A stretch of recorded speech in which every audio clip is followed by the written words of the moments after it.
Good morning, children. I hope you all are well. Let's start today political science class. First chapter, the last portion, parliamentary and presidential forms of government. So, at first, you have to know what is a parliamentary government.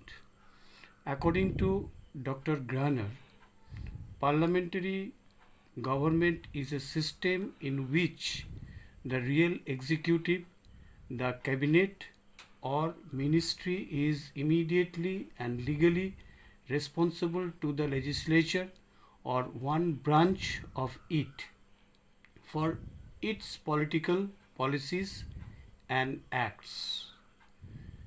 Another scientist, Gilchrist, also said the parliamentary government is the system in which the cabinet is the head of executive as well as the directing power in the legislature.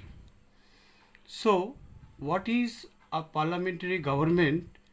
Now you understand.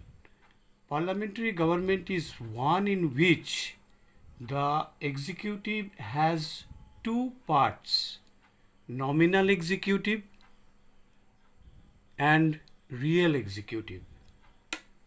Nominal executive and real executive. The head of the state is the nominal executive and it is not responsible.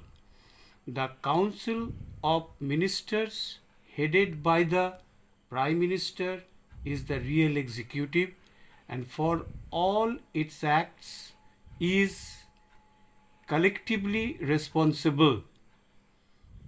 Now we are coming to some features of parliamentary government. If you see the chart, you can understand. Point number 1, difference between the nominal and real executive. In a parliamentary government, the executive has the two parts, the nominal executive and the real executive. As I said before, the head of the state is the nominal executive. All executive powers are vested within him, but himself does not exercise this. These are in reality exercised by the Council of Ministers with the Prime Minister as its head. It is called the real executive. Now coming to second point, structure of the real executive involves wills within wills. Within wills. Now you follow this structure, you can understand. The structure or the structural organization of the Council of Ministers is of the nature of wills within the wills. The innermost will is real center of power is the office of the Prime Minister, means PM. Next to it is an informal will consisting of such ministers as are very close to the Prime Minister. It is called kitchen cabinet or the inner cabinet. The next will consist of the 15 to 20 ministers who hold important platforms and who together formulate all the policies of the state. This will is called the cabinet. Coming to the third point, close and continuous relationship between legislature and executive. In parliamentary form, the executive is very closely related to the legislature. Executive is constituted out of the legislature. The leader of the majority party in the legislature get appointed as the Prime Minister, and all other ministers are also drawn from the members of the majority party in the legislature. Point 4. Ministerial responsibility. The concept of ministerial responsibility is the backbone of the parliamentary government.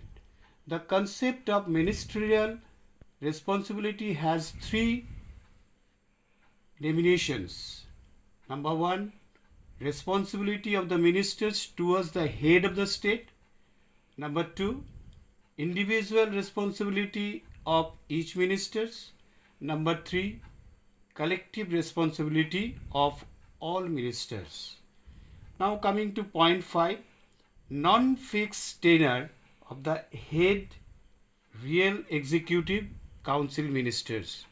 The council of ministers remain in office so long as it enjoys the confidence of the majority in the legislature. However, once constituted, a council of ministers can have a maximum tenure 4 to 5 years, which is the tenure of the legislature. Point 6. Prime Minister is the head of the government. As the leader of the majority party, as the national leader, and as the real executive, the Prime Minister enjoys the position of pre-parliamentary system. His office is the most powerful office.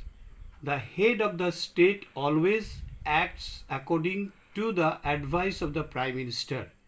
Prime Minister is the head of government and he enjoys a very powerful position in the parliamentary system. Point 7. Very strong position of the Prime Minister. The Prime Minister is real center of power and the keystone of the entire system. As the head of the government, he exercises vast and real executive powers. The Council of Ministers works under his leadership. He presides over the meeting of the cabinet. Point number 8. Prime Minister, the cabinet can get the legislature dissolved. The cabinet, and in structural practice, the Prime Minister has the right to advise the head of the state to dissolve the committee. So, these are the essential features of the parliamentary form of government. Since all these features are present in the Indian, British, Japanese, Canadian and Australian political system, these all have parliamentary government. Thank you.